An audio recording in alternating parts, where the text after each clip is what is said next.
రాజేష్ గారు ఇంతలా అడుగుతుంటే, సరే ప్రతిపక్షం అసెంబ్లీకి రావాలని అధికార పక్షానికి గూడా ఉంది గదా! వాళ్ళు గళమెత్తాలని అచ్చెన్నాయుడు మాట్లాడారు. మేము రావాలని కోరుకుంటాం, ప్రశ్నించాలని కోరుకుంటాం ప్రజల తరపున అని మాట్లాడాడు. సరే కోరుకున్నప్పుడు ఆ హోదా ఏదో ఇచ్చేస్తే పోలా వాళ్ళేం ప్రశ్నిస్తారో ప్రభుత్వం గూడా చూస్తారు, ప్రజలు గూడా చూస్తారు వాళ్ళేం ప్రశ్నిస్తారో. ఇస్తే పోలా? అంటే ఇక్కడ వాస్తవానికి టెక్నికల్‌గా అయితే లేదు గానీ పోనీ హ్యుమానిటేరియన్ గ్రౌండ్స్‌లో ఏమన్నా అవకాశం ఉంటుందేమో స్పీకర్ డిస్క్రిప్షన్ ప్రకారం. ఇక్కడ హ్యుమానిటేరియన్ గ్రౌండ్స్ అంటే మర్యాద ఇచ్చిపుచ్చుకోవటం. అది నేను అంటుంది. ఇక్కడ సాక్షాత్తు రాష్ట్ర మాజీ ముఖ్యమంత్రి హోదాలో ప్రమాణ స్వీకార సందర్భంగా అసెంబ్లీలోకి వాస్తవంగా వీళ్ళకున్న సంఖ్యాబలం ప్రాతిపదికగా లెక్కేసుకున్నప్పుడు 4వ నెంబర్ గేట్ నుంచి నడిచి రావాలి. కానీ 2వ నెంబర్ గేట్ నుంచి ఆయన వాహనం వరకు లోపలికి అనుమతించండి అని చెప్పని వాళ్ళ పార్టీ శాసనసభ్యుల అభ్యర్థన మేరకు ముఖ్యమంత్రి గారు దాన్ని పరిగణలోకి తీసుకొని జగన్మోహన్ రెడ్డి గారిని అసెంబ్లీలోకి అనుమతించడం జరిగింది. ఆ తర్వాత ప్రమాణ స్వీకార సందర్భంగా కూడా లీడర్ ఆఫ్ ద అపోజిషన్ హోదా కనుక ఆయనకి అధికారికంగా దక్కున్నట్టయితే ముఖ్యమంత్రి గారి తర్వాత ఆయన ప్రమాణ స్వీకారం చేయడానికి ఆస్కారం ఉండేది. కానీ అటువంటి వెసులుబాటు ఆయనకి దక్కలేదు. ప్రజలు అటువంటి తీర్పు ఇవ్వని సందర్భంలో కూడా వాళ్ళ శాసనసభ్యుల అభ్యర్థన మేరకు ఆల్ఫాబెటికల్ ఆర్డర్లో ఆయన జగన్మోహన్ రెడ్డి జే అనే లెటరు వచ్చే వరకు కాకుండా మంత్రివర్గ సభ్యుల ప్రమాణ స్వీకారం పూర్తయిన వెంటనే శాసనసభ్యుడిగా జగన్మోహన్ రెడ్డి గారికి అవకాశం కల్పించడం జరిగింది. అంటే ముఖ్యమంత్రి గారు తన డిస్క్రిప్షన్ మేరకు తమకున్న అవకాశం మేరకు కల్పించిన వెసులుబాట్లు ఇది. ఇంతకు మించి సభలో కొన్ని రూల్స్ అండ్ రెగ్యులేషన్స్ ఉంటాయి, కొన్ని కన్వెన్షన్స్ ఉంటాయి.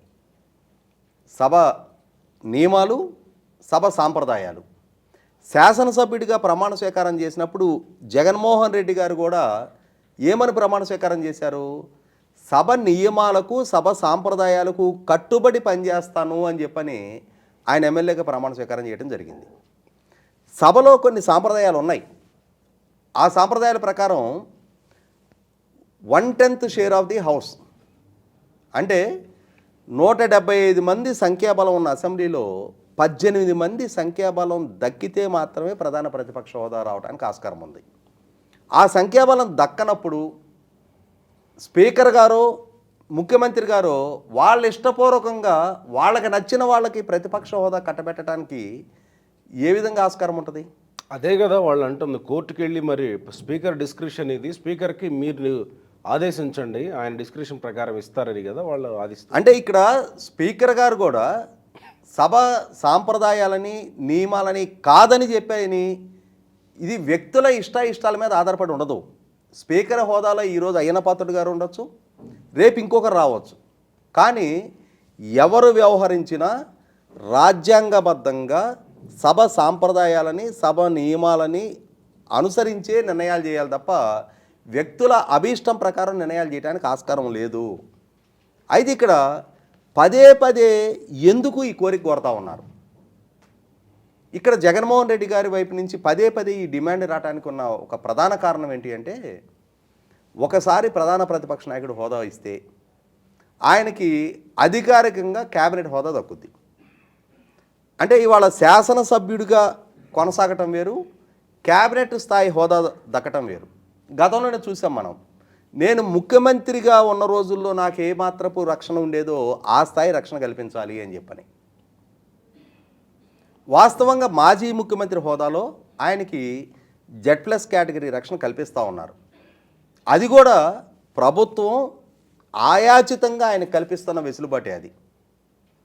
అదే సందర్భంలో ఇక్కడ గమనించుకుంటే ప్రభుత్వం ఇంకొక అడుగు ముందుకేసి ఆయన పాలనా హయాంలో అప్పటి స్పీకర్గా పనిచేసిన కోడెల శివప్రసాద్ గారిని వేధింపులకు గురి చేసి, అవమానాలకు గురి చేసి, ఆయన బలవన్మరణానికి పాల్పడే పరిస్థితులు సృష్టించిన నాటి రోజులు గుర్తు చేసుకుంటే ఈ రోజుకి జగన్మోహన్ రెడ్డి గారి ఇంట్లో ప్రభుత్వ ఫర్నిచర్ ఉంది.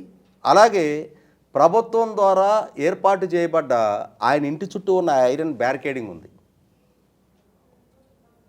అటువంటి ఐరన్ బ్యారికేడింగ్ విషయంలో ఆయన స్వయంగా ప్రభుత్వంతో కరస్పాండెన్స్ చేయాల్సిన దగ్గర ఆయన తరపున ఆ పార్టీ ఎమ్మెల్సీ అప్పిరెడ్డి కరస్పాండెంట్ చేస్తూ ఉన్నాడు. అసలు అప్పిరెడ్డి ఎవరు? అప్పిరెడ్డికి ఏం సంబంధం? వ్యక్తిగా జగన్మోహన్ రెడ్డి గారు ప్రభుత్వంతో లావాదేవీలు జరపాలి. ప్రభుత్వాన్ని అభ్యర్థించాల్సి వస్తే, ప్రభుత్వానికి ఏదైనా నివేదించాల్సి వస్తే జగన్మోహన్ రెడ్డి గారు నివేదించాలి. అయినా సరే ప్రభుత్వం దాన్ని పరిగణలోకి తీసుకోకుండా ఆయన కోడెల శివప్రసాద్ గారిని వేధింపులకు గురి చేసినట్టుగా దొంగ అని నిందలు మోపిన విధంగా ఈ ప్రభుత్వం జగన్మోహన్ రెడ్డి గారి మీద నిందలు మోపి వేధించి వెంటాడే ప్రయత్నం చేయటంలా. కాబట్టి ఒక స్థాయి వరకు ప్రభుత్వ పరంగా ఆ వెసులుబాట్లు కల్పించగలుగుతారు తప్ప లేని మర్యాద ఆపాదించి లేని స్థాయి కల్పించాల్సిన అవసరం ప్రభుత్వానికో స్పీకర్ గారికో ఉండదు. సో ఇప్పుడు మరి క్యాబినెట్ హోదా దక్కితే ఈయనకు ప్రత్యేకంగా వనగూరే ప్రయోజనాలు ఏంటి?